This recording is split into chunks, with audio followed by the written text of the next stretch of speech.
गुरुदेव और माँ गायत्री के चरणों में कोटि कोटि नमन। आप सभी को प्रणाम।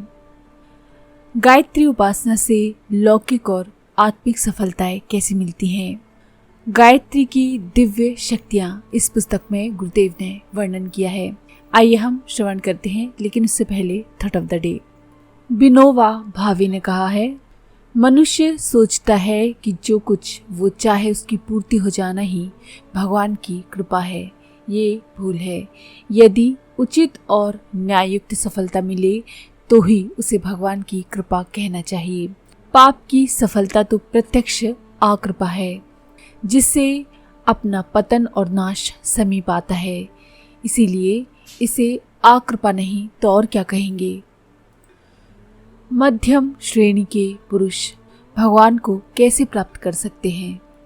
मध्यम श्रेणी से मतलब है हम लोगों जैसे घर और परिवार की जिम्मेदारियों को पूरा करते हुए बिना वन में जाए, बिना कठिन साध्य तपस्या किए हुए हम भगवान को कैसे पा सकते हैं? इसी का उत्तर आज हमको इस वीडियो से मिलेगा। नागराज ने एक बार जगत जननी देवी से पूछा, हे समस्त संसार की माता, आप कृपा करके मुझे अपनी भक्ति के विषय में बताइए, जिसके करने से विराग सहित मध्यम श्रेणी के मनुष्य को सुखपूर्वक ज्ञान की उत्पत्ति हो। नागाधिराज हिमवान के इस जिज्ञासापूर्ण प्रश्न को सुनकर भगवती ने कहा, मेरी उपासना करने के 3 मार्ग विख्यात हैं। हे नागाधिप, इन तीनों मार्गों में से मेरी आराधना उपासना करने पर मोक्ष की प्राप्ति हो जाती है। हे सत्तम, वे 3 मार्ग हैं, कर्मयोग, ज्ञान योग और भक्ति योग। इन 3 नामों से ये प्रसिद्ध हैं। गुणों के भेद होने से वह मनुष्यों के द्वारा की हुई भक्ति भी 3 प्रकार की होती है। दूसरों को पीड़ा पहुंचाने के उद्देश्य से दंभ पूर्वक, मात्सर्य और क्रोध से युक्त होकर जो कोई मनुष्य मेरी भक्ति किया करते हैं, वो उसकी भक्ति तामसी कही जाती है, क्योंकि उसमें तमोगुण की प्रधानता रहती है।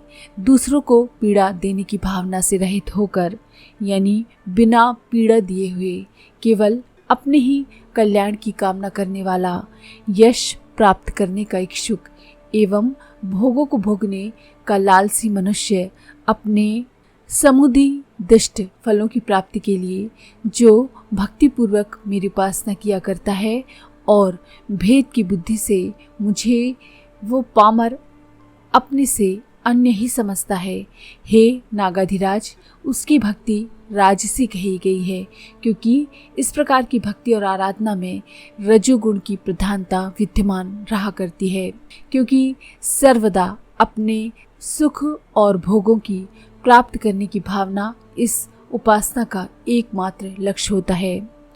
जो कर्म परात्पर के निमित्त किया जाता है, अर्थात उसका कोई भी फल अपने लिए ना चाहकर जो कुछ भी हो वो सब अपने आराध्य के ही चरणों में समर्पित कर दिया जाए और केवल पापों के प्रक्षालन होने से अपनी आत्मशुद्धि की भावना रहे और उपासना करने वाले के हृदय में ऐसी निष्ठा बनी रहे कि ये वेदोक्त विधान का करना मेरा परम कर्तव्य है, अतएव मुझे ये अनवरत करना ही चाहिए।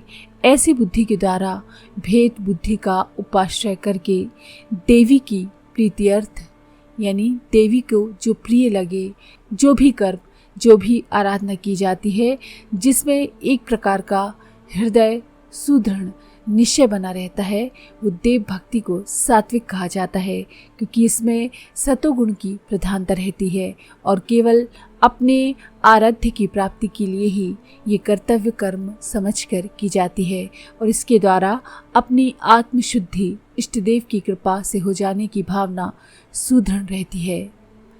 राजा जन्मेजय ने एक बार प्रश्न किया और भगवान व्यास ने उत्तर में कहा कि कलयुग के प्रभाव और उसके दुष्परिणामों से बचे रहने के लिए भगवती महाशक्ति का आश्रय लेना सर्वोत्तम है। उनकी शरण में जाने वालों की अंतः प्रेरणा उसे दुष्कर्मों से और दुष्ट भावनाओं से बचाती है। फलतः वो उन बाह्य एवं आंतरिक यातनाओं से भी बच जाता है जो कलयुग के कुपथगामी मनुष्यों को निरंतर मिलती रहती है।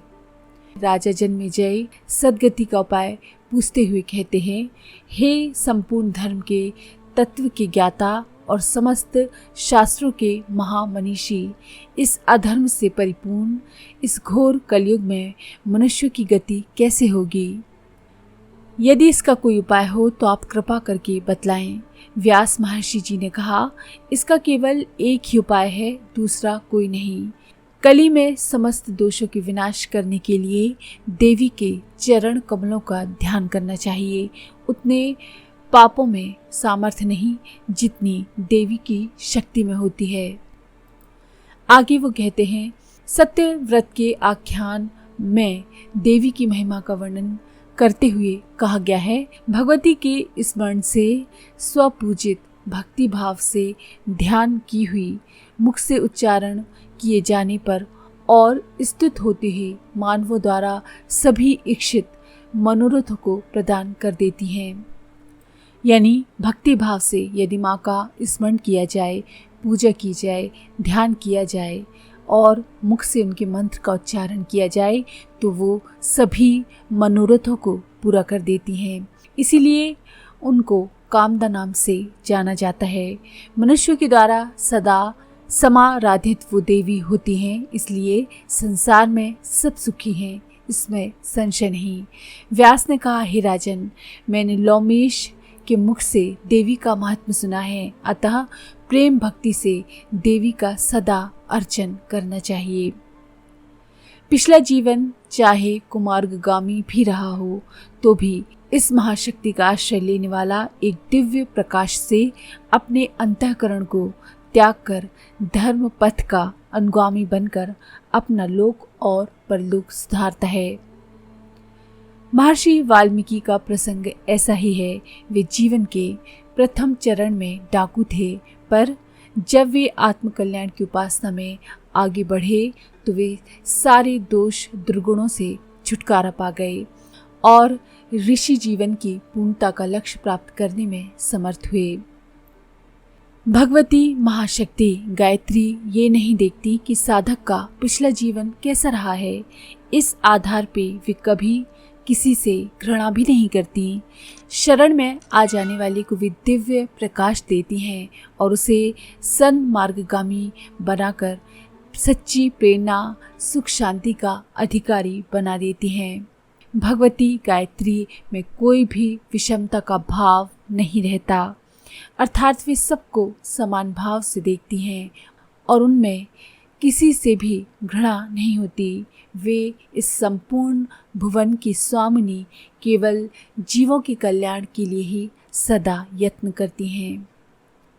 भौतिक जीवन की सुख समृद्धि और आध्यात्मिक जीवन की शांति सद्गति का उन्हें अधिकार मिलता है, जो सच्चे मन से, वचन और कर्म से माता की शरण में जाते हैं और उनके निर्देश अनुरूप जीवन क्रम का निर्धारण करते हैं। उन्हें वो सद्गति का अधिकार देती हैं।